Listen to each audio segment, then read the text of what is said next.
Programme में आपका स्वागत है। आज हम आए हैं डॉक्टर अनीता महल जी के पास, जो कि पिछले लंबे समय से अपने लेप्रोस्कोपी में नया आवाम हासिल किया हुआ, जिन्होंने और हजारों की गिनती में पेशेंट्स को एक नई जिंदगी दी है। डॉक्टर साहब, आपका स्वागत है हमारे स्पेशल शो में। Thank you for inviting me. मेरा नाम डॉक्टर अनीता महल है। मैं कंसल्टेंट गायनेकोलॉजिस्ट हूँ और लैप्रोस्कोपिक सर्जन हूँ। मैंने अपनी MBBS जो है वो government medical college sector 32 Chandigarh से की है और अपनी MD यानी कि पोस्ट ग्रेजुएशन की है PGI चंडीगढ़ से। उसके बाद मैंने 3 साल के लिए GMCH में सीनियर रेजिडेंसी की है और उसके बाद अपनी फेलोशिप मैंने दिल्ली जो कि लैप्रोस्कोपी में की है वो दिल्ली से की है।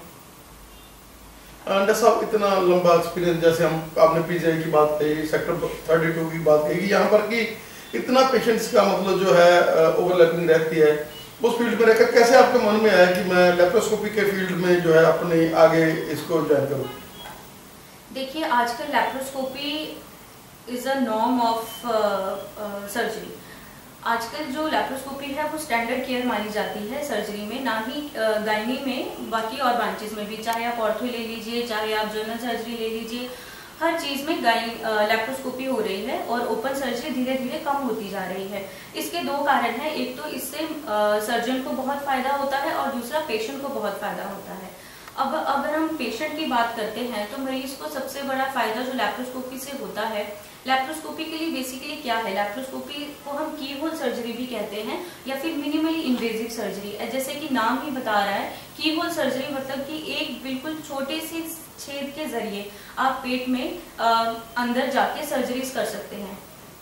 हार्डली 1 सेंटीमीटर का इंसिजन होता है और छोटे छोटे 5 mm के 2-3 इंसिजन और होते हैं, जिनके थ्रू जो स्पेशलाइज्ड इंस्ट्रूमेंट्स होते हैं वो पेट के अंदर जाते हैं और उससे आप सर्जरीज करते हैं। अब इससे पेशेंट को ये फायदा है क्योंकि इंसिजन जो होता है, जो कट होता है वो पेट पे बहुत ही छोटा है, तो पेशेंट को जो पोस्ट ऑपरेटिव पेन है सबसे बड़ा, अगर आप किसी मरीज को कहते हैं कि आपकी सर्जरी होगी तो उनको सबसे पहले जो उनको डर लगता है वो यही होता है कि हमें पेन होगी सर्जरी के बाद। अगर आप पेन स्कोर कंपेयर करें ओपन सर्जरी और लैप्रोस्कोपी में, तो लैप्रोस्कोपी का पेन स्कोर अगर आप देखें तो 10 में से 2 है, और वही अगर आप ओपन सर्जरी में देखते हैं तो वही पेन स्कोर जो है 10 में से 8 है। तो पेन बहुत ज़्यादा ही कम होता है लैप्रोस्कोपी में पेशेंट को। दूसरी बात, रिकवरी बहुत अच्छी होती है। पेशेंट अगले ही दिन खुद उठ के चल सकते हैं और अगले ही दिन उनकी छुट्टी हो जाती है। इसमें जो है रिकवरी वो इसलिए फास्टर होती है क्योंकि आपका जो सर्जरी होती है वो बहुत ही स्किलफुल सर्जरी होती है, अंदर ब्लड लॉस बहुत कम होता है और क्योंकि छोटे छोटे इंसिजन है इसीलिए आपको पेन कम होता है, जिससे कि आपकी रिकवरी बहुत अच्छी होती है। और आजकल पेशेंट को रिकवरी मैटर्स अ लॉट, क्योंकि आजकल देखिए जितनी भी लेडीज है सभी ही वर्किंग वुमेन है और जो घर पे भी रहते हैं, those women are kind of a backbone of the family. अब जो विमेन है उनको इतनी लग्जरी है नहीं कि वो 2-2 महीना 1-1 महीना बेड पे लेटे रहें और कुछ काम ना कर सके। तो लैप्रोस्कोपी उन पेशेंट्स के लिए बहुत अच्छी है क्योंकि वो 4-5 दिन के अंदर ही आप अपनी जो नॉर्मल रूटीन एक्टिविटीज़ हैं वो आप कर सकते हैं। तीसरी बात आती है कि जो अनमैरिड पेशेंट्स होते हैं, बहुत सारे अनमैरिड पेशेंट होते हैं जिनको बहुत सारी प्रॉब्लम्स होती हैं, जैसे कि सिस्ट है, फाइब्रॉइड है, तो उन पेशेंट्स में उनको सर्जरी से ज़्यादा कॉस्मेसिस भी बहुत इंपॉर्टेंट रहता है। तो कॉस्मेसिस में क्या है, छोटे छोटे इंसिजन है, तो आपको एक बड़ा इंसिजन जो 10 सेंटीमीटर का हम जो नॉर्मल ओपन सर्जरी में देते हैं वो नहीं होता है इसमें, तो कॉस्मेटिकली भी बहुत अच्छा होता है, स्पेशली इन अनमैरिड वुमेन जिनको अपने शरीर के ऊपर कोई भी कट का निशान नहीं चाहिए। जैसे आपने लेप्रोस्कोपी की बात की, आजकल जो पॉलीसिस्टिक ओवरीज का है जो वो रुझान बहुत बढ़ चुका है, उसके बारे में क्या बताएं कि आप एज ए लेप्रोस्कोपी सर्जन उसके लिए क्या मतलब हमारे दर्शकों को बताएं? देखिए, पॉलीसिस्टिक ओवरीज जो होती हैं बेसिकली आजकल बहुत ज़्यादा पाई जा रही है क्योंकि लोग अवेयर बहुत ज़्यादा हैं। ऐसा नहीं है कि पॉलीसिस्टिक ओवरीज पहले नहीं होती थी, अब क्योंकि छोटे जो यंग गर्ल्स हैं उनमें अवेयरनेस बहुत है, तो इसीलिए they are coming forward very oftenly. अब इसमें क्या है, पॉलीसिस्टिक ओवरीज में आपको क्या है, बेसिकली आपको एग फॉर्मेशन नहीं होती है, तो इसमें लैप्रोस्कोपी का क्या रोल रहता है? एज सच लैप्रोस्कोपी का बहुत ही कम रोल है पॉलीसिस्टिक ओवरीज में। आपको मेडिसिन्स वगैरह, जो मेडिसिन्स और इंजेक्शंस होते हैं उनसे हम अंडे बनाने की कोशिश करते हैं, बट कई बार ऐसा होता है कि उनसे भी आपकी जो ओवरीज होती हैं वो बहुत ही स्टबर्न होती हैं, वो रिस्पॉन्ड नहीं करती है, तो उसमें हम बिल्कुल एट द एंड जो रिजॉर्ट होता है उसमें हम लैप्रोस्कोपिक ड्रिलिंग करते हैं। ड्रिलिंग इज व्हाट कि जो छोटे छोटे अंडे हैं उनमें हम जो छेद करके उनको थोड़ा ओवरी का जो साइज है वो कम कर देते हैं, ताकि जब हम उसको दोबारा से इंजेक्शन या हार्मोन दें तो वो अच्छे से रिस्पॉन्ड करें और एग बनाए। सब आजकल जैसे हम देखते हैं कि पानी वाले सिस्ट और सिस्ट्स हैं उनकी ऑकरेंस बहुत ज़्यादा होती है और उसमें लोग कई बार टाइम उसमें पास करते रहते हैं कि कोई बात नहीं, उसको बिल्कुल इजी लेते हैं, लेकिन बाद में जाकर ये जो सिस्ट हैं वो एक भयंकर रूप धारण कर लेते हैं। और अगर वो उसी समय पर ही सिस्ट को मतलब जब जो ज़्यादा मतलब ऑकरेंस जिनका हुआ और उनको लगा कि ये खतरनाक हो सकते हैं, अगर उसी समय पर वो लैप्रोस्कोपिकली उनको निकला लेते हैं तो उसके बाद देखिए कितना भी बड़ा सिस्ट हो, कितना भी बड़ा फाइब्रॉइड हो, आजकल हर चीज़ का इलाज जो है लैप्रोस्कोपी से है। अब हम ओपन सर्जरीज कर ही नहीं रहे हैं। इस पहले जो डॉक्टर्स प्रैक्टिस करते थे उनके वो एक कॉन्ट्रा इंडिकेशन मानते थे लैप्रोस्कोपी के लिए कि इतना बड़ा है, जैसे आप सोचे 32 हफ्ते का जितना बच्चा होता है, 8 महीने का बच्चा, अगर उतना पेट है आपका, तो वो कहते थे कि नहीं हम लैप्रोस्कोपी नहीं निकालेंगे, हम ओपन ही करेंगे। पर आजकल क्योंकि इंस्ट्रूमेंट्स इतनी एडवांसेस हो चुकी हैं, आजकल इंस्ट्रूमेंट इतने हाईटेक आ रहे हैं कि आप बड़े से बड़ा रसौली, बड़े से बड़ा फाइब्रॉइड सब आप दूरबीन के जरिए निकाल सकते हैं। लेकिन डॉक्टर साहब अब हमने देखा कि आज फिर भी मतलब जो पुराने डॉक्टर्स हैं वो प्रेफर करते हैं, जैसे आपने कहा कि बड़े जो सिस्ट्स होते हैं और रसौली बन जाती है, तो वो एक तरह सा मतलब क्योंकि या तो उनको जो इस कमी है इस चीज़ की कि लैप्रोस्कोपी जैसे आप नए फ्रेशली इसको करके आए हैं, तो उनको ये रहता है कि नहीं आप इसको ओपन सर्जरी करो, उसमें ये कॉम्प्लिकेशन आ जाएगी, उसके बारे में क्या कहना? देखिए लैप्रोस्कोपी डेफिनेटली मैं ये नहीं कहूँगी कि पुराने लोग नहीं करते हैं। जो देखिए लैप्रोस्कोपी ऐसा स्किल है जो विद एज आपका बढ़ता ही जाएगा।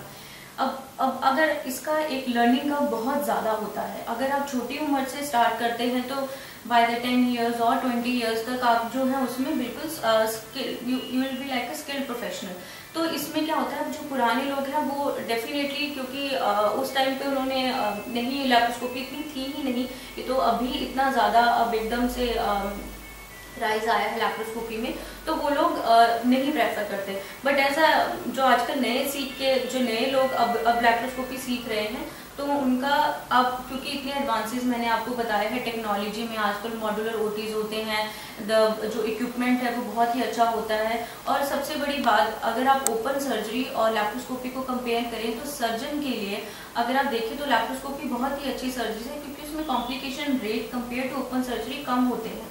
वो क्यों कम होते हैं? क्योंकि आपकी जो विजन होती है that is 20 times magnified in laparoscopy, क्योंकि उसमें आप स्पेशल टेलीस्कोप यूज कर रहे हैं, आप जीनॉन लाइट सोर्स यूज कर रहे हैं, जिससे एवरीथिंग इज वेल लिट, आप बहुत ही अच्छे अंदर से सब कुछ देख सकते हैं। सो कॉम्प्लिकेशन रेट डेफिनेटली लेस रहता है और आपके पास स्पेशलाइज्ड इक्विपमेंट होते हैं, जो कि ब्लड लॉस जो होता है वो बहुत ही कम होता है। ठीक है, तो और सब तीसरी बात जो होती है, आप ओपन सर्जरी में जिस ऑर्गन पे आप ऑपरेट कर रहे हैं आप बेसिकली उसी को देख पाते हैं। इसमें क्या होता है कि आप you can see every nook and corner of the abdominal cavity, पूरे आप पेट में आप इंटेस्टाइन भी देख सकते हैं, आप लिवर तक जा सकते हैं, अगर आप पेल्विस की सर्जरी भी करें तो आप लिवर तक भी देख सकते हैं, और बाकी ऑर्गन्स जो होते हैं वो भी आप देख सकते हैं। तो कई बार ऐसा होता है कुछ ऑर्गन्स में जो डिजीज होती है वो भी आप कई बार पता कर सकते हैं। तो लैप्रोस्कोपी के ओवरऑल ओपन सर्जरी से सर्जन्स के लिए भी बहुत ज़्यादा से जैसे पेंटिसाइड्स है जो हमारे पड़ी होती है, तो वो तो मतलब साथ में रिमूव हो सकता है। हाँ, अगर उसमें कोई दिक्कत है तो अब ऐसा नहीं है कि जो भी आपको ऑर्गन दिखे जिसका काम नहीं है आप शरीर में से निकालते हैं, ऐसा कुछ नहीं है। डेफिनेटली अगर अपेंडिक्स आप सर्जरी कर रहे हैं, आप सपोज आप फाइब्रोइड के लिए सर्जरी कर रहे हैं और आपको लगता है अपेंडिक्स इन्फ्लेम्ड है, तो आप उस पर अपेंडिक्स भी निकाल सकते हैं। जैसे यूट्रस की हम बात करें तो अभी भी जो यूट्रस है वो बहुत लोग जो लेडीज घबराती हैं, क्योंकि उन्हें जब पहले अपनी सर्जरी कराई होती है तो दूसरी बार जब उनको सर्जरी के लिए जाना पड़ता है, क्योंकि अगर पहले सिस्ट निकाले होते हैं मतलब यूट्रस को बचा लिया जाता है, लेकिन बाद में फिर से मतलब जो सिस्ट बन जाते हैं तो उनको फिर एक डर सा लगा रहता है। लेकिन जैसे आप कह रहे हैं कि आज यूट्रस निकालना भी जो ये बहुत ईजी हो गया, उसके बारे में क्या कहें?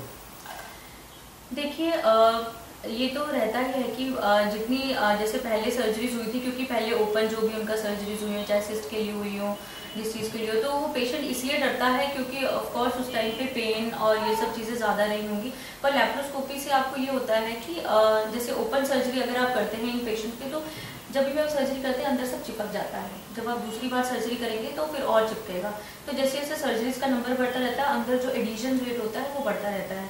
अब लैप्रोस्कोपी से क्योंकि आपको दिखता बहुत अच्छा है, आपके पास इंस्ट्रूमेंट बहुत अच्छे हैं, तो इन केसेस में जो सर्जरीज होती है वो ओपन से ज़्यादा अच्छी सर्जरीज हम लैप्रोस्कोपिकली इन पेशेंट्स में कर पाते हैं। और चाहे साइज ऑफ यूट्रस जो होता है वो doesn't matter in laparoscopy, depending upon आप सर्जरीज किससे करा रहे हैं। देखिए, अगर skilful laparoscopy is a very skilled field, ठीक है। अगर आप बड़े से बड़ा भी फाइब्रॉइड निकाल सकते हैं अगर आप उसमें स्किल्ड हैं, क्योंकि आपके पास स्पेशल इक्विपमेंट है। If you are skilled in doing that surgery तो आप इजीली बड़े से बड़ा फाइब्रॉइड भी निकाल सकते हैं। अभी फाइब्रॉइड या बच्चेदानी निकाल सकते हैं। अभी रिसेंटली हमने 1.6 kg का जो फाइब्रॉइड है वो दूरबीन के जरिए निकाला है और पेशेंट को नेक्स्ट डे छुट्टी भी कर दी है। डॉक्टर, जैसे आपने बताया कि अगर पहले ओपन सर्जरी हुई हो तो बाद में भी लैप्रोस्कोपी के साथ वो कोई प्रोसीजर है जो करवा सकता है?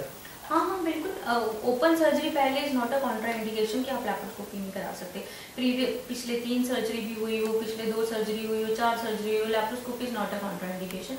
लैप्रोस्कोपी से बहुत अच्छी सर्जरी हो सकती है as compare to open surgery. ये मैं नहीं कहती, ये सब it's all written, it's all approved. Doctor साहब, आपके पास इस हॉस्पिटल में क्या क्या फैसिलिटीज हैं लैप्रोस्कोपी की? देखिए, हम लैप्रोस्कोपी के सारे प्रोसीजर्स करते हैं, स्टार्टिंग फ्रॉम बच्चेदानी निकालना, बड़े से बड़ा फाइब्रॉइड निकालना, बड़े से बड़ा सिस्ट निकालना। हमने अभी 9 महीने जितना जो बच्चा होता है उतना बड़ा सिस्ट भी निकाला है अभी रिसेंटली। और जैसे आपने देखा होगा, जैसे बहुत सारे लोग जो है बांझपन से पीड़ित हैं, उनमें भी कई बार ऐसी प्रॉब्लम होती है, जैसे बच्चेदानी में अंदर झिल्ली होती है, अंदर एक दीवार होती है जिसे हम फर्टिलिटी इन्हांसिंग सर्जरीज बोलते हैं, ट्यूब्स ब्लॉक होती हैं, एंडोमेट्रोसिस एक बहुत बड़ा प्रॉब्लम है। इन सबको हम ट्रीट करते हैं। और आपने सुना होगा जैसे पिछले मिसकैरेजेस होते हैं, बच्चेदानी के मुंह पे टांका लगता है, तो वो भी हम लैप्रोस्कोपिक इंसर्क्लाज बोलते हैं, वो भी करते हैं यहाँ पे। और जैसे प्रोलैप्स सर्जरीज होती हैं, टीवीटी, टीओटी टेप्स होती हैं, जिन पेशेंट्स का खांसते और छींकने के टाइम पे यूरिन निकल जाता है, उनकी सर्जरीज भी हम यहाँ करते हैं। और बाकी जैसे कि बच्चेदानी में ये ट्यूब्स में बच्चा ठहर जाता है, इमरजेंसी सर्जरीज होती हैं, ये सब एडवांस सर्जरीज हम अपने सेंटर पे कर रहे हैं। डॉक्टर, क्या आपका मैसेज रहेगा हमारे देखने वाले दर्शकों को, किस तरह से जो आज की लेडीज हैं, जैसे आपने पॉलीसिस्टिक ओवरी की कहा कि अक्रेंस जो बहुत ज़्यादा यंग बच्चों में हो रही है, तो क्या हम इसको ये सोचें कि ये लिविंग स्टाइल है जो हमारा और जंक फूड्स हैं ये रिस्पॉन्सिबल ज़्यादा हो रहे हैं? किसी हद तक करते हैं डेफिनेटली, बट देखिए, इन सब चीज़ों का आपका लाइफ पे शरीर पे असर तो पड़ता ही है, पर आपकी जेनेटिक प्रीडिस्पोजिशन भी थोड़ी ज़्यादा रहती है इन चीज़ों में। और मैं औरतों से, जितने भी लोग चैनल देख रहे हैं, मैं सभी से कहूँगी, अगर आपको अपने गायनी के रिलेटेड कुछ भी प्रॉब्लम होती है, एक तो हमारे देश में, इंडिया में एक टबू माना जाता है ये सब चीज़ें, गायनी की प्रॉब्लम्स जो होती हैं, तो औरतें बाहर नहीं आती इस चीज़ को लेके अनलेस अनटिल वो कैंसर जैसी चीज़ों में ना बदल जाए। तो मेरा आपसे यही आग्रह रहेगा कि प्लीज़, अगर आपको कोई भी प्रॉब्लम रहती है, आप बिना किसी हिचक के किसी भी गायनेकोलॉजिस्ट को दिखाएं और समय रहते ही उस चीज़ का इलाज कर सकें जो बाद में आपके हाथ से निकल जाएगी। जैसा आप तो एक बहुत बड़ी इंस्टीट्यूशन है जिनके पास बड़ा खजाना है लैप्रोस्कोपी के लिए, क्योंकि आपने बहुत सारे पेशेंट्स को जो है ये ज़िंदगी जो है लैप्रोस्कोपी से दी है। लेकिन हमारा टाइम है जो वो भी इतना ही लॉक है। हम चाहेंगे कि क्योंकि आप कभी भी अपने आप को पुराना नहीं समझते, नए ही समझते हैं और हमेशा हर सेमिनार्स और जो है अटेंड करते हैं और अपने आप को एक नया रूप जो है देते रहते हैं लैप्रोस्कोपी में। हम चाहेंगे कि इस चैनल के माध्यम से हम आपकी सेवाएं फिर से लें। आपका बहुत बहुत धन्यवाद। Thank you.